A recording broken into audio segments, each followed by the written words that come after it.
Minisitiri w'intebe wa Israel Benjamin Netanyahu yabwiye igitangazamakuru Newsmax cyo muri Leta Zunze Ubumwe za Amerika ko adashaka gushyiraho ingengabihe kugira intambara ya Amerika na Israel kuri Iran ishobora kurangirira. Benjamin Netanyahu avuga ko intambara rwose yarenze muri kimwe cya kabiri, ndetse avuga ko Repubulika ya Kisilamu ya Iran amaherezo izahirimira imbere nk'uko ibiro ntaramakuru by'Abafaransa AFP bitangaza. Hagati aho, Minisitiri w'Ububanyi n'Amahanga wa Iran Abbas Araghchi yabwiye Arabie Saoudite ko igihe kigeze cyo gusohora ingabo za Leta Zunze Ubumwe za Amerika muri Arabie Saoudite. Ni mu butumwa yatangaje ku rukuta rwe rwa X, Bwana Abbas Araghchi avuga ko Iran yubaha Arabie Saoudite ndetse kuyifata nk'igihugu cy'ikivandimwe. Abbas Araghchi avuga ko ingabo zayo zashenye indege ya gisirikare ya Leta Zunze Ubumwe za Amerika, agakomeza avuga ko ibikorwa bya gisirikare bya Iran bitagambiriye ubushotoranyi, ngo ahubwo bigambiriye kwivuna abanzi we yita intumwa za Satani zitubaha Abarabu cyangwa Abanya-Iran. Ayo magambo ya Abbas Araghchi yaraherekejwe n'ifoto uko bigaragara yerekana indege yasenyutse ifite ibirango by'igisirikare cya Amerika kirwanira mu kirere, yanditseho ati "Murebe gusa ibyo twakoreye ubuyobozi bwabo bwo mu kirere." Ubuyobozi bukuru bw'ingabo za Amerika ntacyo buratangaza ku mugaragaro ku byabaye, gusa radiyo y'Abongereza BBC yari yabusabye kugira icyo bubitangazaho nubwo bwicecekeye bukinumira. Naho komite y'inteko ishinga amategeko ya Iran yemeje imigambi yo kwishyuza amato aca mu muhora wa Hormuz nk'uko bivugwa n'ibiro ntaramakuru Fast News bifitanye isano n'umutwe w'ingabo wa Kisilamu wa Iran Islamic Revolutionary Guard Corps IRGC. Bivuga ko umwe mu bagize inama y'igihugu y'umutekano yemeje iyemezwa ry'uwo mugambi urimo kandi kwangira amato ya Amerika na ya Israel guca muri uwo muhora. Ibi biro ntaramakuru bikaba bivuga ko muri iyo migambi ibindi bihugu byashyize mu bikorwa ibihano byafatiwe Iran nabyo amato yabyo atazemererwa gutambuka. Ibiro ntaramakuru AFP by'Abafaransa bivuga ko gahunda yo kwishyuza guca mu muhora wa Hormuz yatangajwe kuri televiziyo y'igihugu cya Iran ko izashyirwa mu bikorwa ku bufatanye n'igihugu cya Oman. Ibitoro bigera kuri 20% bigurishwa ku isi yose bica mu muhora wa Hormuz uri hagati ya Iran na Oman.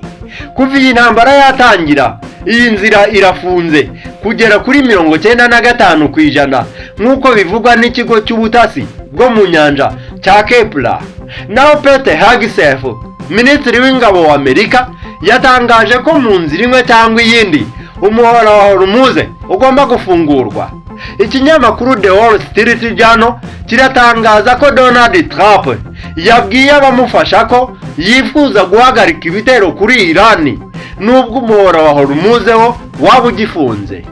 Gisubiramo bamwe mu bagize ubutegetsi bwe.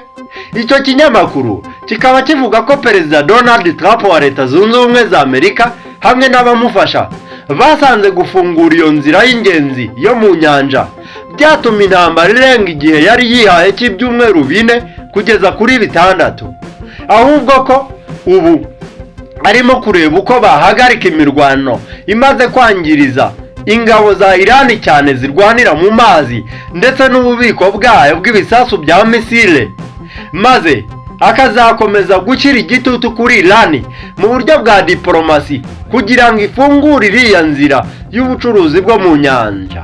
Naho radiyo y'Abongereza BBC ibajije ibiro bya White House kuvuga kuri ibi byatangajwe n'ushinzwe ububanyi n'amahanga Bwana Marco Rubio kuri Al Jazeera, aho Rubio yavuze ko umuhora wa Hormuz uzafungurwa mu buryo bumwe cyangwa ubundi.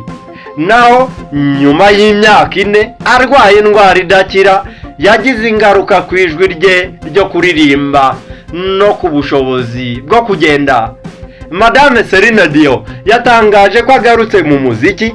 Uyu muhanzi wamamaye mu ndirimbo z'amarangamutima akomeye nka My Heart Will Go On na Because You Loved Me azataramira abantu mu bitaramo 10 bizakurikirana muri Paris La Défense Arena ifite ubushobozi bwo kwakira abantu 40,000 mu kwezi kwa Nzeri no kwakira uyu mwaka. Madame Celine Dion yatangaje ko agiye kugaruka ubwo yizihizaga isabukuru y'imyaka 58 mu butumwa yashyize kuri Instagram. Madame Celine Dion yavuze ko kugaruka kwe ari impano nziza kurusha izindi mu buzima bwe. Yabwiye abafana bati, nditeguye cyane, ndumva meze neza, mfite imbaraga, ndishimye cyane, nubwo nanone mfite mu ubwoba buke, ariko ndi no kwita ku buzima bwanjye. Yongeye ati, ariko hari ikintu cy'ingenzi ngomba kubabwira. Mu myaka ishize yose, buri munsi wahitaga numvaga amasengesho n'inkunga byanyu, ubugwaneza n'urukundo mwanyeretse. Ndabashimira mwese, sijya uzabona nongeye kubabona. Naho umugaba mukuru w'ingabo za Uganda General Muhoozi Kainerugaba yategetse ko abasirikare 20 bo mu cyiciro cy'abofisiye bakuru batabwa muri yombi kubera ibyaha bya ruswa bakekwaho ndetse n'imyifatire idahwitse. Mu basirikare batawe muri yombi barimo Major General Don William Nabasa na Brigadier General Johnson Namanya Abaho bafungiye mu kigo cya gisirikare cya Makindye muri Kampala na Kasenyi muri Entebbe. Ibyaha bakekwaho biri mu byo General Muhoozi Kainerugaba yiyemeje kurandura kuva igihe yagiriwe umugaba mukuru w'ingabo za Uganda UPDF. Batanga amakuru babwiye Daily Monitor, ikinyamakuru gikomeye muri Uganda, ko abo basirikare bakuru bakurikiranywe y'ibyaha birimo uburiganya n'imicungire mibi binyuze mu kugemurira ibintu bitandukanye abasirikare n'inzego z'ubutasi. Mu byo bakoze harimo kuzamura ibiciro mu masoko amwe n'amwe yo kugemura ibikoresho mu gisirikare, gucunga nabi imari y'igisirikare no kwakira ruswa hagamije kwangiza uburyo bw'itumanaho. Harimo kandi abakoresheje nabi amafaranga yaragenewe ibikorwa bikomeye nko kugura ibikoresho by'indege cyangwa amavuta yazo.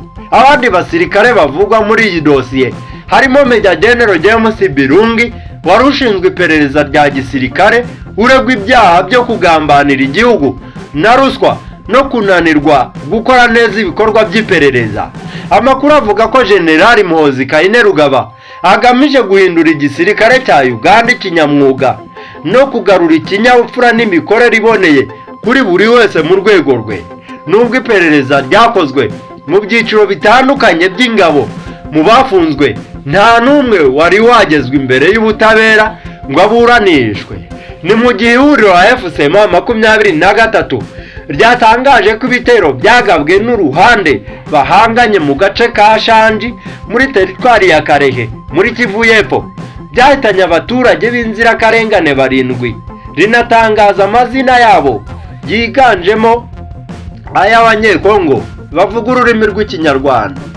Mu butumwa bwatangajwe n'umuvugizi wa FCM 23 mu bya politike, Bwana Lawrence Kanyuka, kuri uyu wa mbere tariki ya 30 z'ukwa 2026, yavuze ko hagati ya saa 2 n'igice kuri uyu wa 29 Werurwe na saa 1 zo kuri uyu wa 30 Werurwe, ihuriro ry'ubutegetsi bwa Kinshasa ryagabye ibitero by'indege za kamikaze. Yavuze ko ibi bitero byagabwe mu bice bituwemo cyane n'abaturage birimo Mikenke na Gakenke, mu bice byo mu misozi miremire mu ntara ya Kivu y'Epfo, biri mu bikorwa bihonyora uburenganzira bwa muntu bikomeje gukorwa n'uruhande bahanganye. Lawrence Kanyuka avuga ko kandi isaha ya saa 12 n'igice kuri iki cyumweru uruhande bahanganye rwagabye ibitero mu gace ka Shanji muri teritwari ya Karehe muri Kivu y'Epfo rukica abaturage b'inzirakarengane 7. Uyu muvugizi wa FCM 23 yanagaragaje urutonde rw'aba bantu 7 baburiye ubuzima muri iki gitero, biganjemo abafite amazina yumvikana ko ari ay'abanyekongo bavuga ururimi rw'ikinyarwanda bakomeje kwibasirwa n'uruhande bahanganye.